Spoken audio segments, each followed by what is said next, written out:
lorsque Bertrand Camus a été nommé directeur général en mai 2019, je l'ai reçu, comme il se doit, et je lui ai dit, Bertrand, tu as un industriel qui détient un tiers de ton capital, c'est pas une situation stable. Un jour ou l'autre, il va se passer quelque chose et il faut que tu t'y prépares.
J'ai garanti et je garantis l'ensemble des emplois et des avantages sociaux de tous les salariés qui rejoindront Veolia dans cette affaire.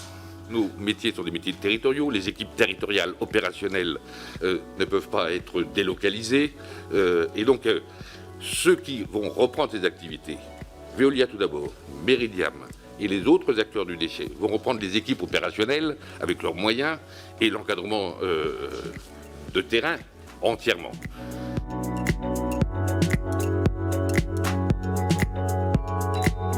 Sur les 90 000 salariés de Suez, 13 000 ont été vendus depuis 1 mois et demi. Combien en restera-t-il à Noël ?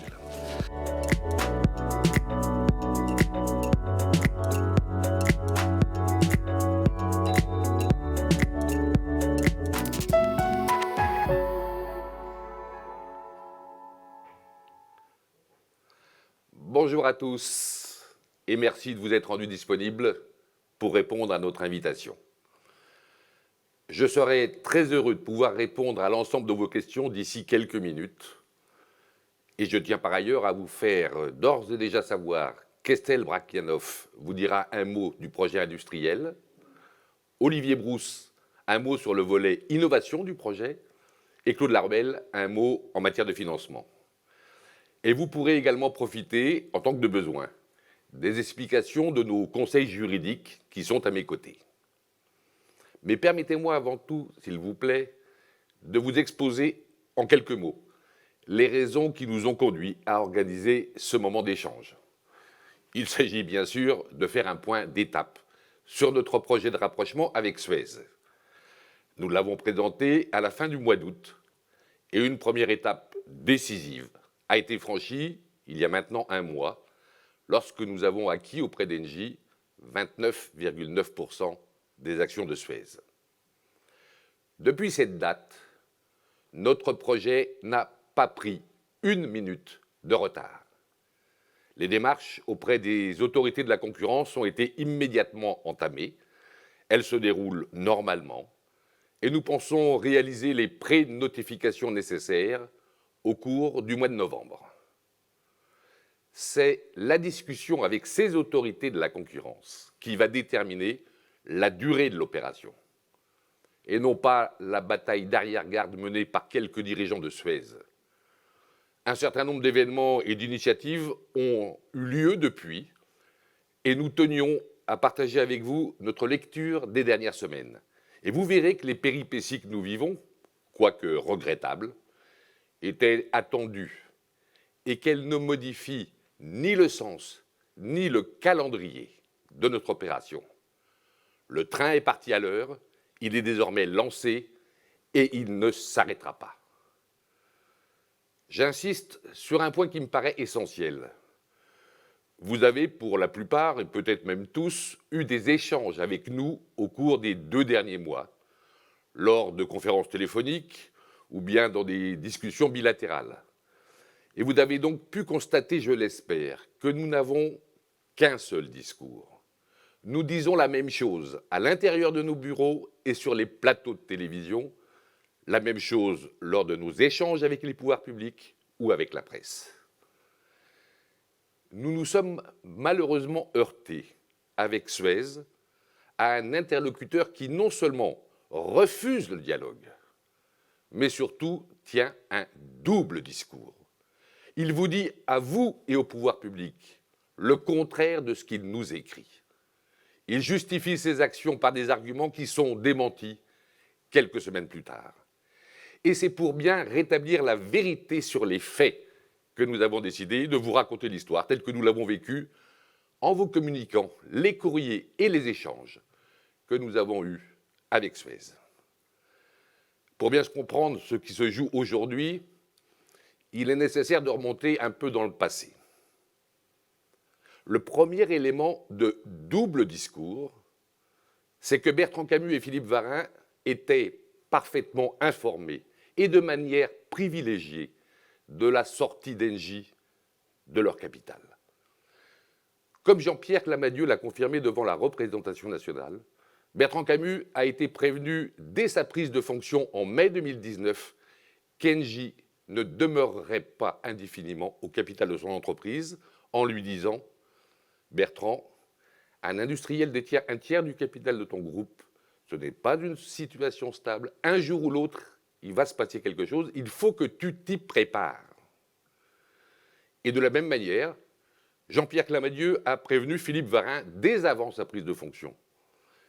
Philippe, la situation actionnariale de Suez va évoluer, il faut que tu t'y prépares.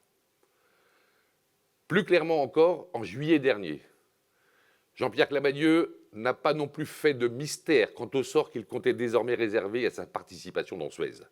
D'abord, il a déclaré avoir prévenu Philippe Varin dans le courant du mois de juillet des nouvelles orientations stratégiques d'Engie. Lorsque, dans le courant du mois de juillet, j'ai perçu que la nouvelle orientation stratégique d'Engie allait être confirmée, je le lui ai redit. Et ensuite, les propos publics qu'il a tenus lors de l'annonce des résultats semestriels d'Engie, pendant lesquels il détaille la revue stratégique qu'Engie compte entreprendre, avec d'importantes cessions. Puis, dans son interview au Figaro, ses propos sont on ne peut plus clairs. Je cite, « Pour Suez, tout est ouvert », déclare-t-il alors. Et je peux personnellement témoigner que dès après l'annonce de Jean-Pierre Clamadieu, j'ai téléphoné à Bertrand Camus pour lui demander ce qu'il comptait faire et lui proposer de monter un projet commun. Dès lors, il est établi d'une part que Bertrand Camus et Philippe Varin savaient de longue date qu'Engie allait se séparer de sa participation dans Suez, et d'autre part, qu'ils n'ont pas pu être surpris par notre offre, puisque j'avais proposé l'étude d'un projet commun. La vraie raison qui explique leur difficulté à admettre ce point factuel, c'est que l'offre que nous avons présentée, elle est inégalable en termes de garanties apportées à l'ensemble des parties prenantes, et j'y reviendrai.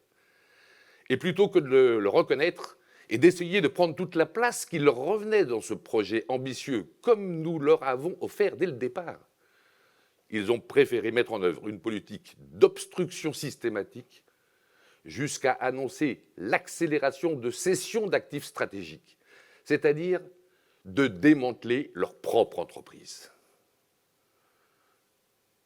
Le deuxième point de double discours est que notre projet est celui qui répond le mieux à l'intérêt d'un Suez ayant perdu son principal actionnaire et que nous avons apporté toutes les garanties nécessaires pour le faire valoir.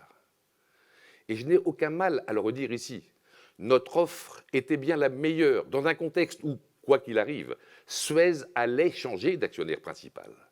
Qui d'autre que Veolia pouvait proposer un tel projet industriel, celui de construire le champion mondial de la transformation écologique, en ayant les moyens financiers de réaliser l'opération, en apportant la garantie industrielle d'une maîtrise absolument parfaite des métiers de Suez, puisque ce sont également les nôtres, en garantissant un ancrage français durable à ce nouveau groupe.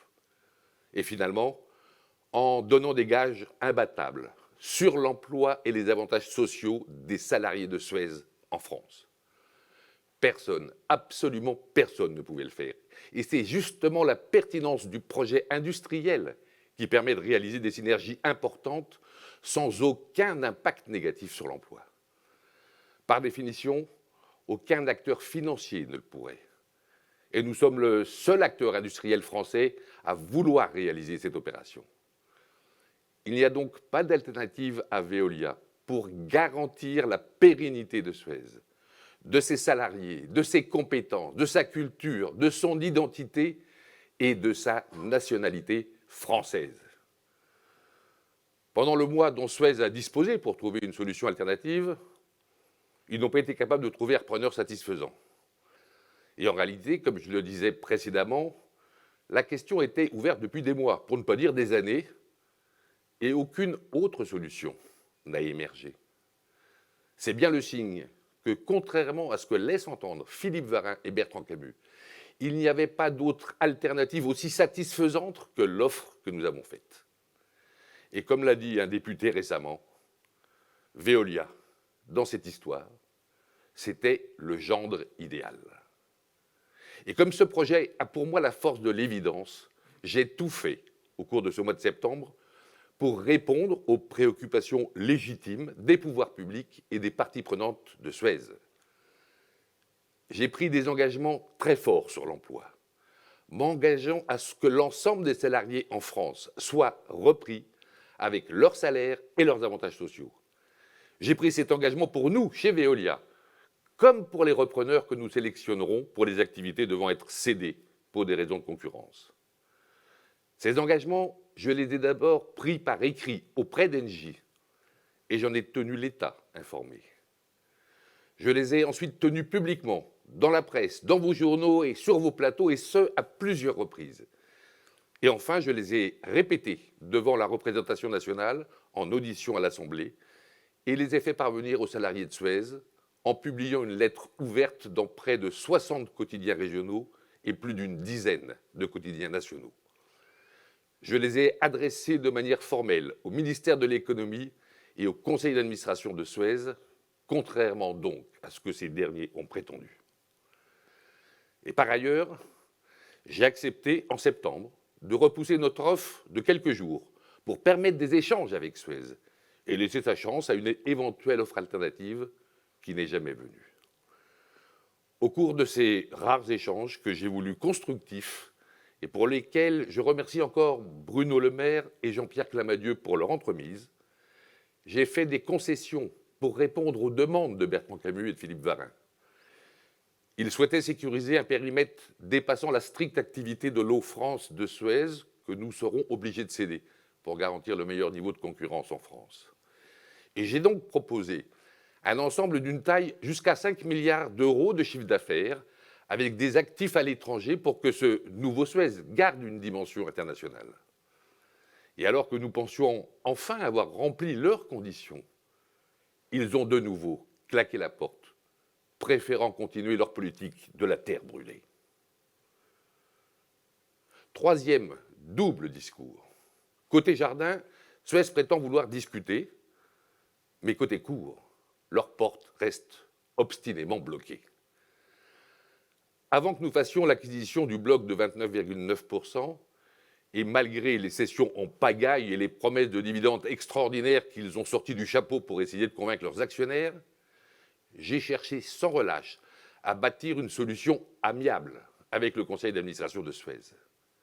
J'ai continué à proposer que nos managements soient mixés, que notre comité exécutif et notre conseil d'administration accueillent des représentants de Suez. Je me suis démené jusqu'au bout pour qu'ils adhèrent vraiment à ce projet, parce qu'une fois de plus, il n'y en a pas d'autre et qu'il est enthousiasmant pour nos équipes, pour notre pays et pour la planète. Et malgré tout cela, leur porte est restée fermée. J'avais l'espoir que l'acquisition du bloc permette d'entamer une discussion constructive, et c'est précisément ce que m'avait confié Philippe Varin à la veille de la décision du conseil d'administration d'Engie, en me disant, le lendemain de la décision concernant la cession des actions d'Engie, les discussions seront nécessairement différentes. Et dès le lendemain de l'achat du bloc, le 6 octobre au matin, j'ai donc envoyé un message à Philippe Varin pour lui dire que j'étais à sa disposition pour reprendre les discussions. Il m'a alors répondu, sans autre forme de procès, que ce n'était pas à l'ordre du jour et que sa priorité était de gérer la situation interne à Suez. Comme si notre discussion n'était pas justement la meilleure façon de gérer la situation interne de Suez. Et sur la situation interne à Suez, le 9 octobre, le tribunal de Paris a ordonné l'information et la consultation des CSE de Suez sur notre projet. Nous avons immédiatement réagi en redisant publiquement que nous ne souhaitions qu'une seule chose, parler aux salariés de Suez pour leur présenter notre projet. Nous avons redit que nous étions disponibles pour présenter ce projet aux représentants des salariés. Bien que nous contestions en droit cette ordonnance qui nous reproche le défaut de consultation des salariés de Suez alors que nous n'avions aucun moyen de le faire, nous ne remettons absolument pas en cause la nécessité d'informer les salariés de Suez. Tout simplement parce que nous avons la conviction que ce projet est de nature à les satisfaire davantage que le plan stratégique de Philippe Varin et de Bertrand Camus, qui n'est que accélération des cessions, accélération du plan d'économie et versement de dividendes exceptionnels. C'est pour cette raison que dès le lundi suivant, l'ordonnance du tribunal, nous avons fait parvenir à Suez l'ensemble des documents décrivant notre projet. Le même niveau d'information qui nous a servi à informer et consulter nos propres représentants du personnel et qui ont suffi à emporter leur compréhension et leur adhésion au projet. Et dès le lundi 12 octobre, au moment où nous avons envoyé ces informations, nous avons dit à Bertrand Camus et à la DRH du groupe Suez que nous étions disposés à expliquer le dossier auprès des représentants du personnel dans les meilleurs délais. Et depuis, Suez nous envoie inlassablement le même courrier, avec à chaque fois des demandes d'informations supplémentaires, dans le simple objectif de reporter chaque jour un peu plus la consultation de leurs instances représentatives du personnel.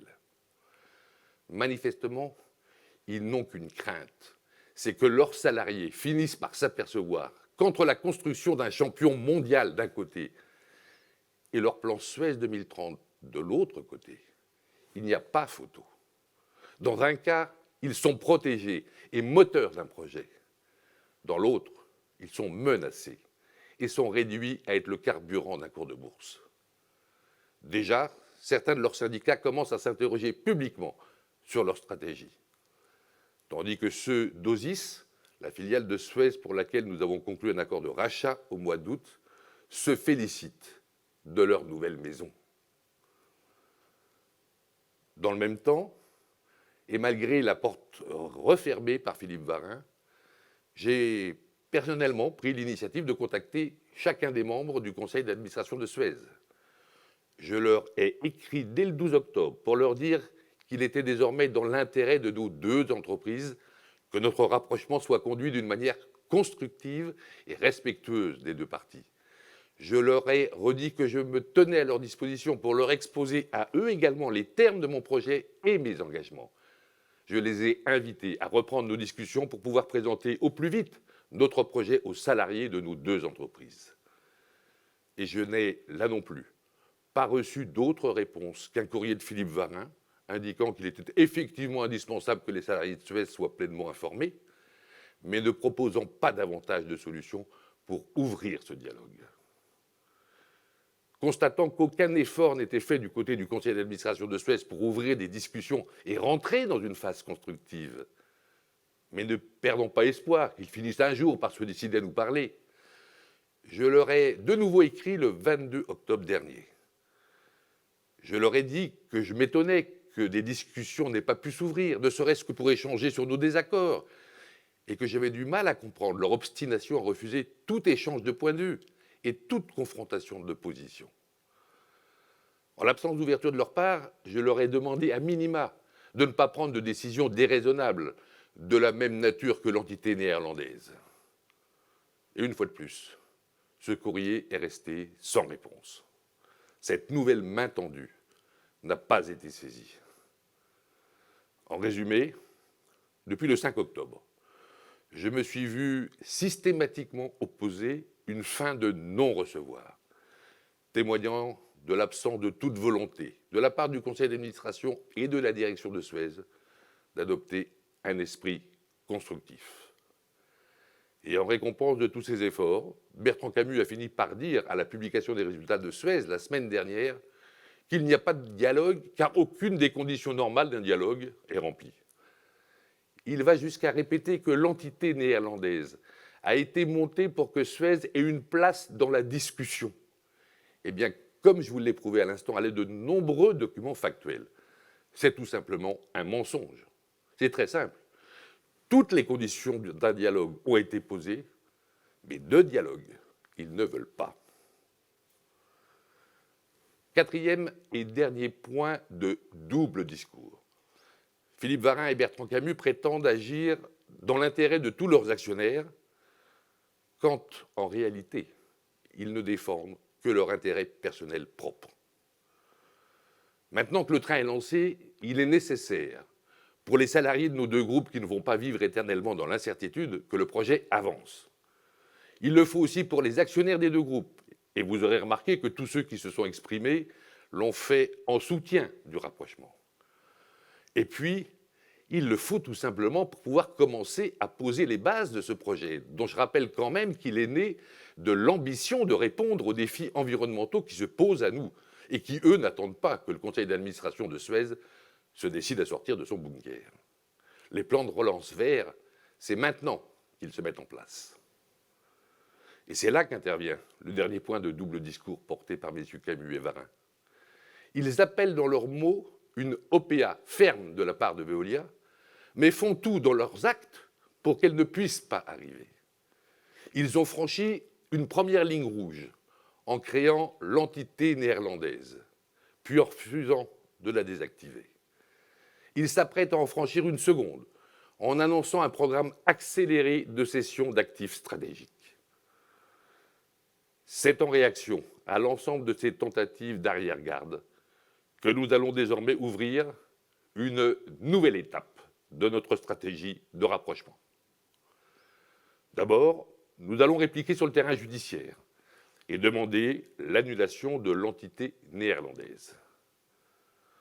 Ensuite, j'ai annoncé ce matin que j'étais désireux d'accélérer encore le calendrier en prenant l'engagement de déposer l'OPA à 18 € par action dès l'obtention d'un avis favorable du conseil d'administration de Suez. Cela signifie bien ma détermination absolue de mener ce projet à son terme, puisque je renonce, ce faisant, à la possibilité d'invoquer le contexte de crise économique et sanitaire pour freiner ou pour reporter le rapprochement. Enfin, et surtout, puisque le conseil de Suez ne veut même pas décrocher son téléphone pour entendre mon projet, je vais le présenter directement aux actionnaires de Suez. Cela signifie, de manière simple, que l'OPA se fera quoi qu'il arrive, et au plus tard, après la prochaine Assemblée générale. Et le chemin est donc clair.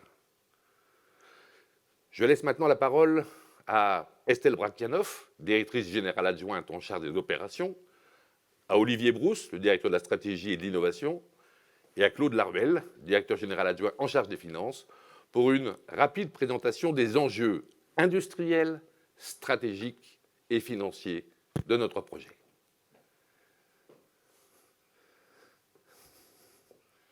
Merci Antoine. Si nous sommes déterminés à mener ce projet, c'est qu'il a la force de l'évidence sur un plan industriel. Et il n'y a pas de meilleur moment pour créer un champion mondial de la transformation écologique ancré en France et en Europe. Pourquoi pas de meilleur moment? Parce que la demande, elle est là, elle est partout, de solutions concrètes, industrielles, écologiques. Elle vient de nos clients, bien sûr, mais il suffit de lire aussi les plans de relance qui ont tous une composante écologique forte, mais qui ont besoin de concret et d'un industriel pour les mettre en œuvre. Et pourtant, le marché à ce stade est très morcelé pour ces solutions.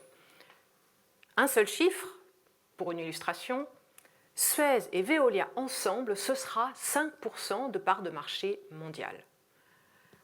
Par contre, ce marché, il évolue vite, il se consolide, il se transforme, avec des nouveaux acteurs qui rentrent sur ce marché et qui ont très bien compris qu'il y avait là un enjeu de souveraineté absolument essentiel. À commencer par exemple par les acteurs chinois qui ont acheté des actifs en Allemagne, en Espagne, et qui opèrent une usine à Issy-les-Moulineaux, juste à côté d'ici, et qui se sont d'ailleurs intéressés à Suez. Alors, Suez et Veolia, le rapprochement, ça va nous permettre d'aller plus vite pour constituer ce champion mondial. Pour dire les choses autrement, c'est un peu comme si 1 plus 1 faisait 3. Avec un maître mot, la complémentarité. La complémentarité des offres, des savoir-faire, la complémentarité des technologies et la complémentarité aussi des géographies. Laissez-moi vous donner quelques exemples sur cette complémentarité. Si je commence par les technologies, Suez a des technologies d'ozonisation qui sont très en avance. Veolia maîtrise complètement les technologies de charbon actif. Et si vous mettez les deux ensemble, c'est la recette magique pour traiter les nouveaux polluants que sont les perfluorés, qui sont un sujet majeur de préoccupation tant aux États-Unis qu'en Australie. Si je prends un exemple sur le digital, Veolia a développé 33 centres de pilotage en temps réel de nos usines, qu'on appelle des upgrades. Si on rajoute à ça la suite logicielle qui s'appelle Optimatix, que Suez a développée avec de l'intelligence artificielle, alors on va aller encore plus vite pour améliorer les performances de ces usines. Si je vous prends maintenant un exemple opérationnel et de performance avec des savoir-faire, en allant sur les usines d'incinération en Grande-Bretagne, Veolia a un taux de disponibilité bien meilleur que celui des usines de Suez. Si grâce à nos savoir-faire, on monte petit à petit ces usines au même niveau que les nôtres, alors on gagne 13 millions de livres sterling par an. Si je parle de complémentarité géographique maintenant, elles sont assez parfaites finalement, puisqu'il n'y a pratiquement aucun pays dans le monde où Suez et Veolia soient très présents en même temps. Et si nous le sommes, c'est généralement pas dans le même métier. Une exception évidemment avec la France et dans une moindre mesure la Grande-Bretagne et l'Australie, mais nous avons identifié des remèdes pour les sujets concurrentiels dans ces pays-là, vous le savez. Ce projet, il est enthousiasmant et nous allons le construire ensemble avec les équipes de Suez. Avec un seul maître mot, choisir le meilleur des deux mondes pour constituer le nouveau groupe de Suez et Veolia rapprochés. Ça veut dire quoi? Ça veut dire offrir une place à tout le monde dans ce nouvel ensemble de 250 000 salariés. Ça veut dire choisir les meilleurs profils pour le meilleur emploi. Ça veut dire choisir les meilleures technologies que nous allons déployer ou les meilleurs process. Mais ce projet, il est surtout bon pour l'emploi et notamment en France. Et c'est la directrice des opérations qui le dit. Pourquoi je peux le dire avec autant de fermeté? C'est parce que les emplois de nos métiers, ils sont pas délocalisables. Ce sont des emplois de service. Ce qui nous permet de garantir le maintien de 100% des emplois en France et de 100% des avantages sociaux. Non seulement Veolia, mais les repreneurs de nos activités, qu'il s'agisse de l'eau de Suez, en France également, ou des activités de déchets. Mais mon ambition, elle va bien au-delà. Elle est de créer des emplois. Pour résumer, c'est à la fois en France de conserver, de garantir les emplois d'aujourd'hui, mais de créer en France les emplois de demain.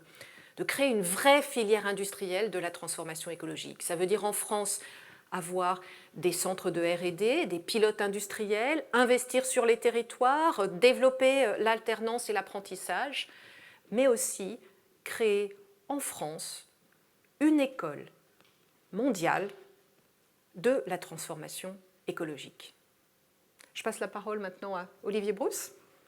Merci Estelle, bonjour à tous. En quelques mots, je voudrais vous dire pourquoi ce projet industriel de rapprochement entre Veolia et Suez représente l'opportunité, je voudrais même dire la nécessité de mettre nos forces en commun au service de la résolution des grands défis de la transformation écologique. Vous vous souvenez peut-être de notre présentation en février de cette année des grands thèmes de cette transformation écologique. Je voudrais prendre quelques exemples. Par exemple, la qualité de l'air, dont vous savez aujourd'hui qu'elle fait plus de victimes en ville que le Covid, malheureusement, et ce, chaque année. Le stress hydrique, dont on a tous en tête les ravages que cela fait en Australie, bien sûr, en Californie, et même en France. L'été dernier, souvenez-vous des dégâts que ça a fait, notamment auprès des céréaliers et la perte de production que ça a causé. Les plastiques, évidemment, un élément essentiel de la société moderne. On le voit aujourd'hui en matière de sécurité alimentaire, mais également sanitaire, notamment avec les masques que nous portons aujourd'hui. Et pourtant, aujourd'hui, la collecte des plastiques est déficiente. Pensez-y, chaque minute qui passe, l'équivalent d'une benne à ordures pleine de plastique est déversée dans les océans. Si nous continuons sur cette tendance, la mer Méditerranée sera la prochaine mer morte. Je pourrais continuer sur les défis, mais vous voyez, ce qui frappe, c'est deux choses. C'est premièrement l'urgence à agir, mais également le fait que les innovations sont à portée de main. Les solutions sont en passe d'être inventées. Alors vous me direz, pourquoi sommes-nous convaincus que Veolia et Suez peuvent accélérer l'innovation? Au fond, c'est assez simple. Selon nous, il y a trois choses en matière d'innovation que seule la taille et le rapprochement de ces groupes peuvent nous apporter. Premièrement, c'est évident, le nombre de cerveaux, le nombre d'experts, le nombre de praticiens contenus dans ces deux groupes qui font les mêmes métiers depuis des années et que nous voulons connecter ensemble. Pensez-y, si nos experts en France, aux États-Unis, en Chine, en Colombie sont connectés et travaillent à la résolution des mêmes problèmes, évidemment, nous y arriverons plus rapidement. Deuxième point, Veolia et Suez, regroupés, offriront une base de clients, collectivités locales, industrielles, une base de clients plus large. Ce qui signifie un retour d'expérience de ce qui fonctionne, de ce qui ne fonctionne pas, que nous pouvons connecter et mettre à disposition de tous nos clients dans le monde, à commencer évidemment par nos clients français.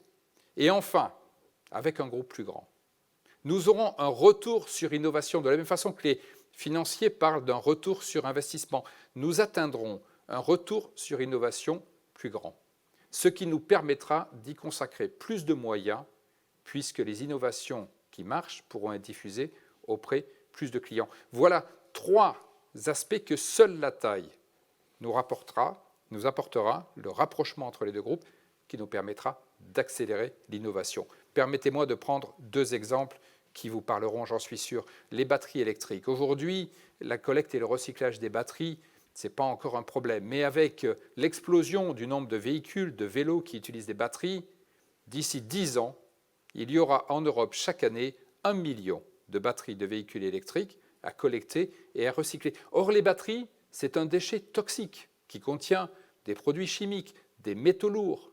Il va falloir les capter et les traiter avant qu'ils aillent polluer les sols et l'eau. Eh bien, nous avons déjà commencé. Nous avons un partenariat avec une grande entreprise, Solvay, une usine qui est déjà en exploitation à Dieuze, qui essaye de traiter ces batteries et d'en extraire un certain nombre de composants. Dieuze, c'est en Moselle. Ce n'est pas en Chine, ce n'est pas aux États-Unis. Et lorsque nous aurons mis au point le recyclage et l'extraction de ces produits, de ces terres rares des batteries, ça signifiera des emplois locaux. Ça signifiera également des sources de terres rares qui aujourd'hui viennent en grande partie d'Amérique latine ou d'Afrique, qui demain seront disponibles localement en France et en Europe. Ensemble avec Suez, nous pourrons collecter plus de batteries, nous pourrons en traiter plus. Ce seront les emplois de demain, ce seront les gisements de demain. Le deuxième exemple, rapidement, c'est la capture du carbone. Vous êtes au courant des objectifs des accords de Paris et des courbes d'émissions que nous devons réduire d'ici 2040. Et vous savez aussi que, même si les émissions baissent légèrement en 2020 suite au Covid, le monde n'est plus sur la bonne trajectoire. Les experts s'accordent à dire qu'il faudra de toute façon qu'à peu près 20% des émissions actuelles soient captées et séquestrées. Captées et séquestrées. La séquestration avance vite. La Norvège, un certain nombre d'entreprises pétrolières se sont mises ensemble pour transformer les champs pétroliers offshore pour pouvoir y séquestrer le carbone. Mais si la séquestration avance, il va falloir le capturer, ce carbone, auprès des usines, des industriels qui l'émettent. C'est là que Veolia et Suez peuvent jouer un rôle. Aujourd'hui, la capture du carbone est en train d'être mise au point à un prix économiquement supportable. On est à peu près à 50-60 euros la tonne. Il faut arriver à 20 euros.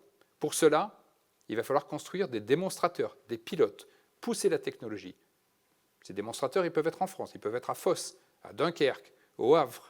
Veolia et Suez peuvent devenir, demain, un acteur majeur de la capture du carbone dont on sait que ce sera une solution indispensable à l'atteinte des objectifs de Paris. Voilà quelques exemples d'innovation qui font que notre projet industriel prend tout son sens, sachant que le temps est contre nous, il n'y a pas de temps à perdre pour rassembler nos forces. Merci.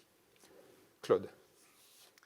Alors moi, je vais commencer par revenir très rapidement sur la stratégie des deux groupes qui ont été présentés respectivement dans le plan Veolia Impact 2023 et Shaping Suez 2030. Ce sont des stratégies qui sont très proches dans l'ambition d'être une entreprise de référence de la transition écologique, mais aussi une accélération de la croissance géographique hors d'Europe des deux groupes dans leur segment international. Mais aussi en termes d'activité, le fait de pousser les feux très fortement dans les activités pour les industriels qui sont plus fortement créatrices de valeur. Vous l'avez donc compris, nos stratégies sont très proches et notre projet est un très beau projet enthousiasmant pour toutes les parties prenantes. Mais revenons sur le coût de cette opération. Nous avons acheté 29,9% du capital de Suez pour un montant total de 3,4 milliards d'euros à 18 euros par action. Cela représente une prime très importante, 75% de prime par rapport au cours avant les annonces d'Engie de la fin du mois de juillet. C'est un niveau qui est inespéré pour beaucoup d'investisseurs dans la mesure où le cours de 18 euros n'a été atteint que quelques jours depuis la mise en bourse de Suez en 2008. Le coût du rachat global estimé à 18 euros par action, c'est 11,3 milliards d'euros, duquel il faudra déduire les 3,4 milliards que nous avons payés à Engie et à peu près 4 à 5 milliards d'euros de cessions antitrust. Le reste à financer, pour nous, ce sera donc, une fois que les cessions antitrust auront été réalisées, entre 3 et 4 milliards d'euros, ce qui est tout à fait acceptable pour Veolia. Comment allons-nous financer cette opération? Tout d'abord, pour refinancer une partie des 3,4 milliards, nous avons émis 2 milliards de dettes hybrides le 14 octobre.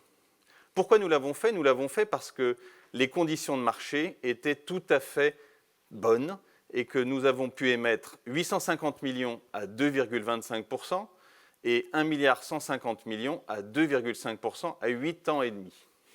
Aujourd'hui, ces deux hybrides traitent sur le marché secondaire, c'est-à-dire que cela correspond au niveau auquel nous devrions émettre aujourd'hui, avec des primes supérieures de 25 et de 45 points de base. Nous avons donc profité de cette fenêtre d'opportunité du marché, non pas parce que nous avions un besoin de trésorerie, mais parce que le marché était particulièrement favorable. L'OPA, elle, donc les 8 milliards dont je parlais tout à l'heure, sera financée par un crédit relais qui est déjà sécurisé avec les 4 banques présentatrices de l'opération. Et enfin, donc, pour rembourser ce crédit relais, nous aurons les cessions antitrust et entre 3 et 4 milliards, nous aurons pour les 3 et 4 milliards complémentaires, nous aurons recours à différents modes de financement, de la dette obligataire complémentaire, un peu de dette hybride ou une augmentation de capital qui sera au maximum de 20% du capital de Suez.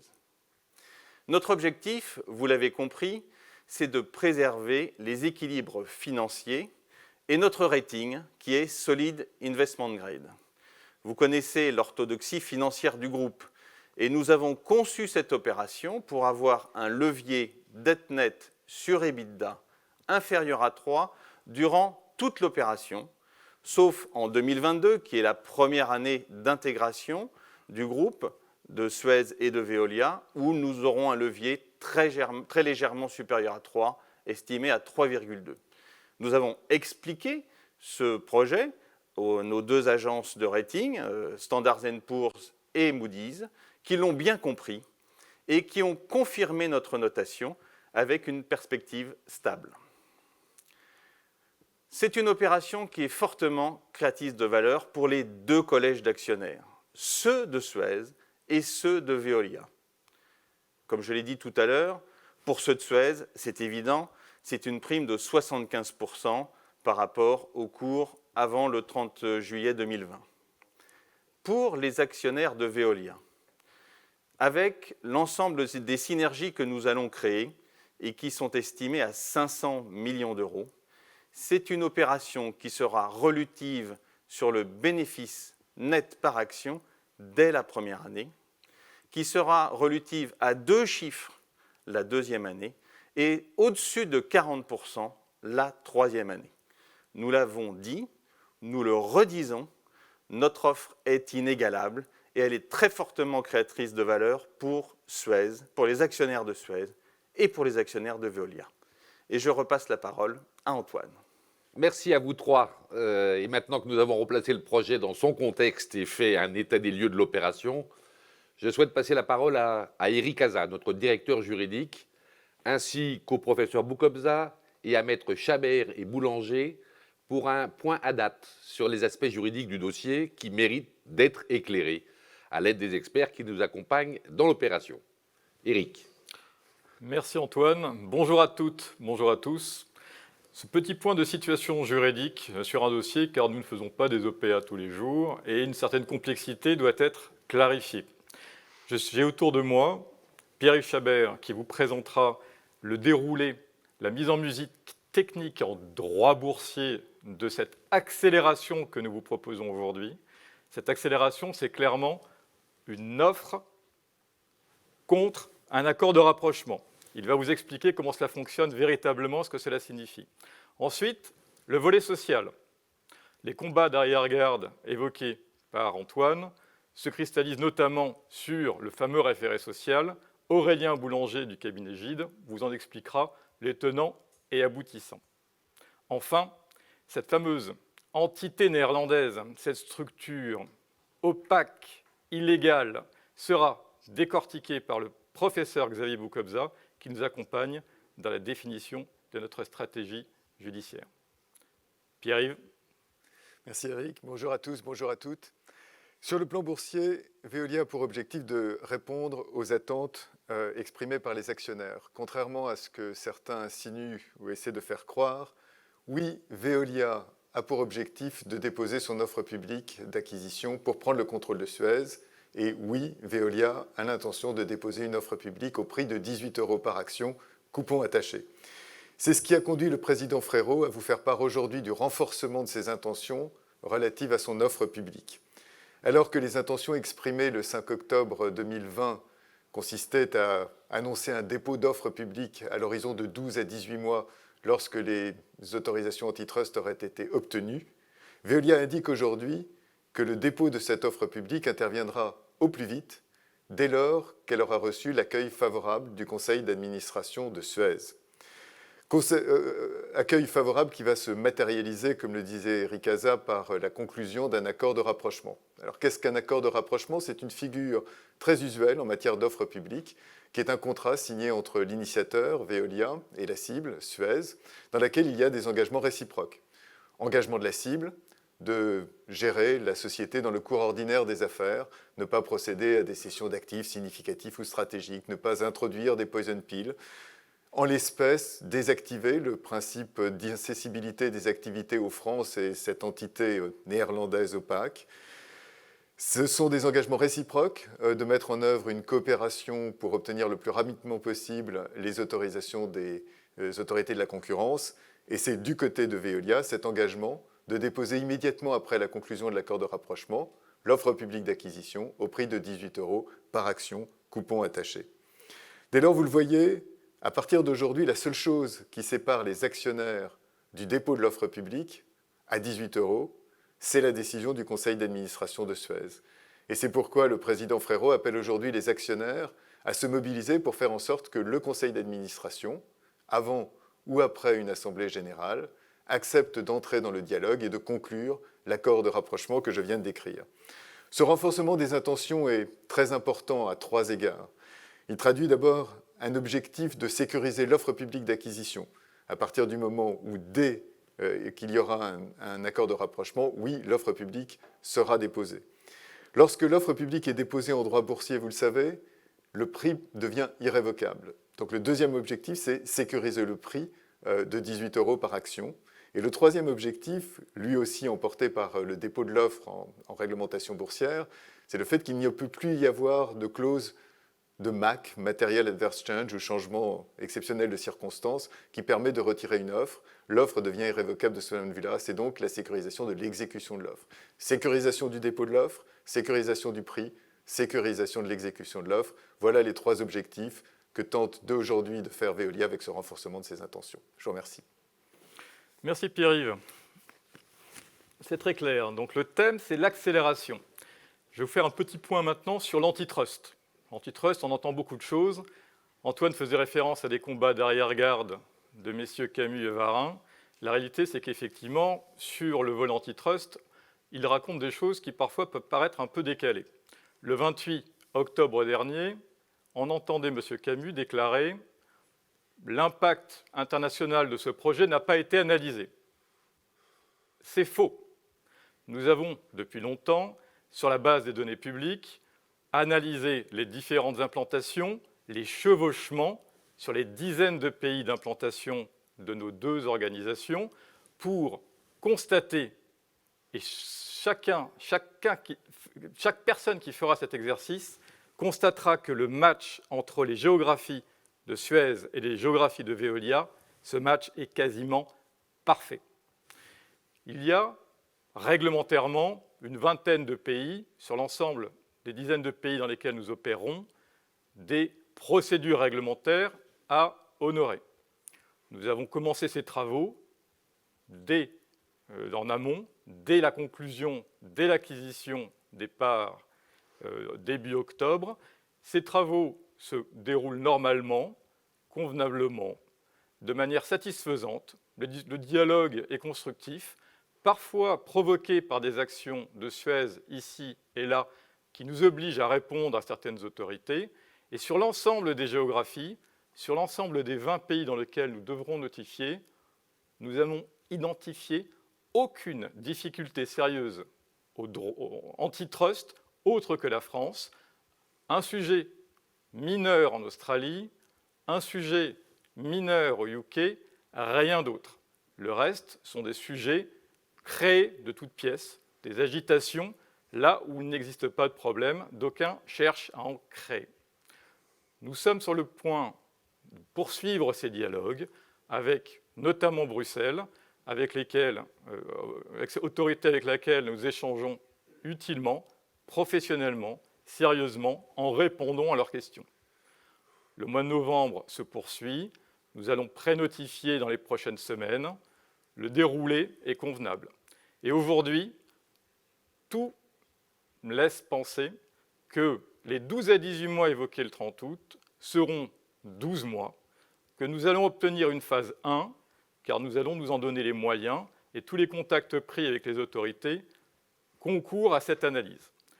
La conclusion d'un accord de rapprochement qui permettra le dépôt rapide d'une offre avec un engagement de Suez d'enfin collaborer, coopérer, permettra d'accélérer encore plus ce calendrier.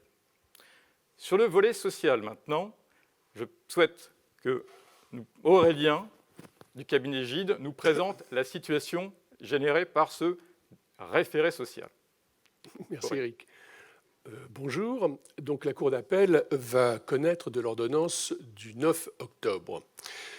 Cette ordonnance, il est d'abord extrêmement important de le souligner, ne remet en cause ni l'acquisition du bloc, ni l'intention de déposer une EPA.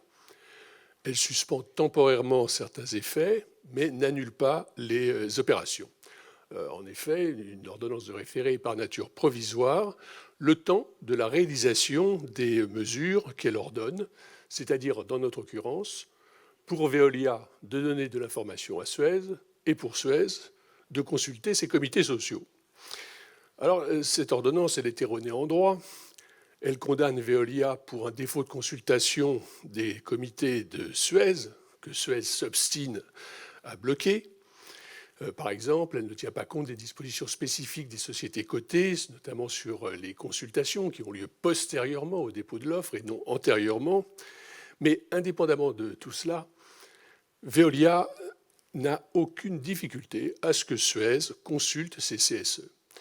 Bien plus, Veolia a toujours indiqué qu'elle était prête à venir expliquer aux institutions représentatives de Suez son projet. Si Suez avait consulté ses comités sociaux, il n'y aurait eu aucune difficulté. Mais Suez n'a jamais demandé aucune information à Veolia. Il y a une collusion entre les CSE de Suez et Suez pour un blocage radical de l'opération. Pour sa part, Veolia a d'ores et déjà exécuté l'ordonnance en transmettant à Suez un dossier très complet permettant la consultation des CSE et en proposant à nouveau de venir expliquer aux institutions représentatives le projet. Par exemple, Veolia a transmis à Suez, dès connaissance de l'ordonnance, le même niveau d'information que celui présenté à son propre CSE, des rapports des experts des CSE, des compléments significatifs, un dossier de 129 pages. Veolia a transmis toute l'information qui lui a été demandée. Les mesures de suspension ne se justifient plus. Mais Suez continue l'obstruction. Elle indique, juste avant l'audience, avoir convoqué ses CSE pour les 4 et 5 novembre, mais elle indique l'avoir fait en indiquant à ses propres CSE l'impossibilité pour eux d'être consultés. Alors, devant cette réticence de Suez à procéder à la consultation de ses CSE, Veolia espère de l'audience d'appel une annulation de l'ordonnance de référé, bien sûr, et à minima la fixation d'un calendrier. Car comment une consultation pourrait être menée à bien par quelqu'un qui s'oppose à l'opération et qui fait tout pour qu'elle soit impossible? Et c'est pourquoi la Cour devrait fixer un calendrier obligeant Suez à consulter ses CSE dans un délai normal et à ne pas bloquer la consultation. Voilà, Eric, le point. Merci Aurélien. Bon, c'est très clair. On voit que la collusion entre Suez et certains est patente.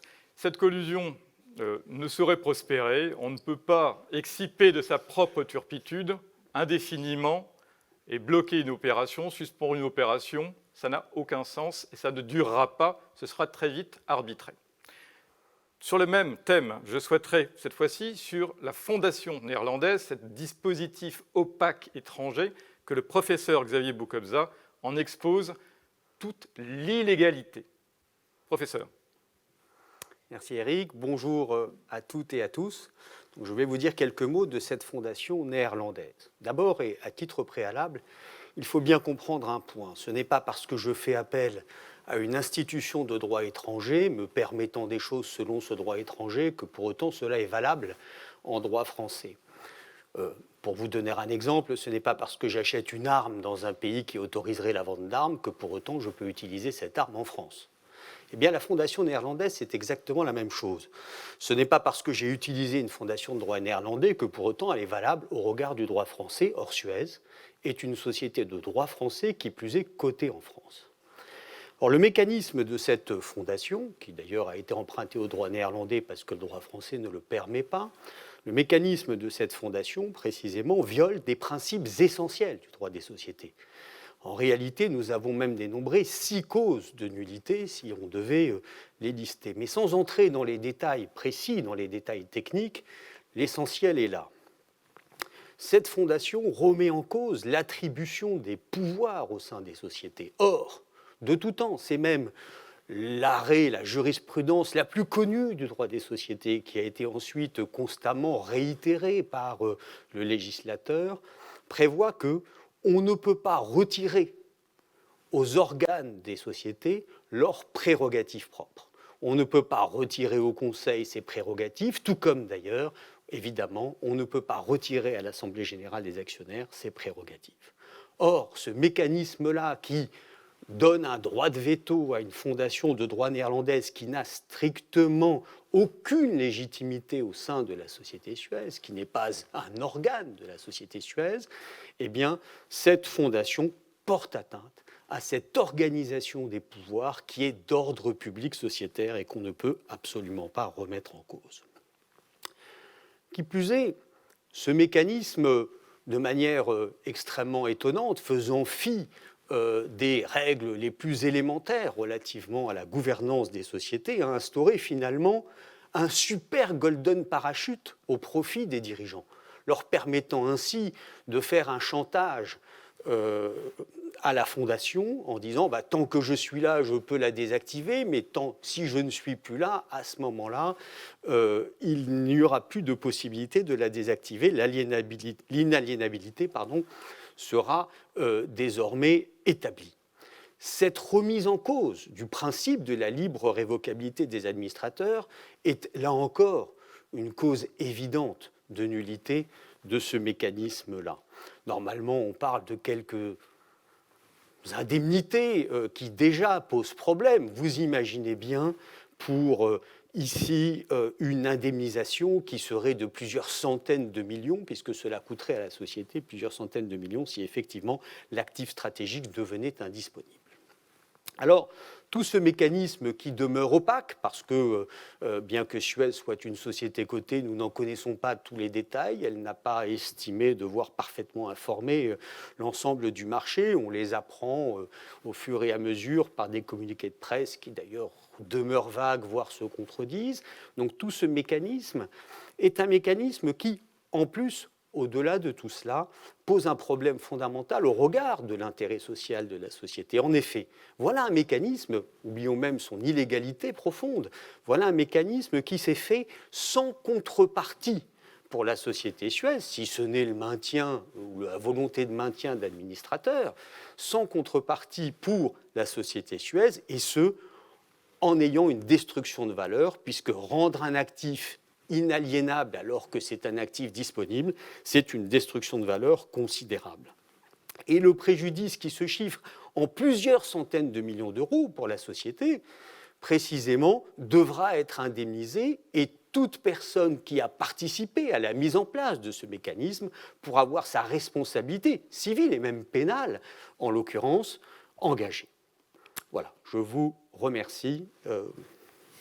Merci, monsieur le professeur. Bon, on comprend bien maintenant que tant sur le plan boursier que le plan social, que le plan l'antitrust, droit de la concurrence, et enfin cette mécanique singulière, étrangère et opaque, je pense que clarté a été faite. Nous serons, Président, à votre disposition pour répondre à des questions. Voilà donc ce que nous souhaitions vous annoncer et vous démontrer aujourd'hui. Notre détermination à faire avancer ce projet, elle est totale. Et ce n'est pas le conseil d'administration de Suez dans sa forme actuelle qui mettra en échec ce projet, alors que les actionnaires nous suivent et que les Français nous suivent.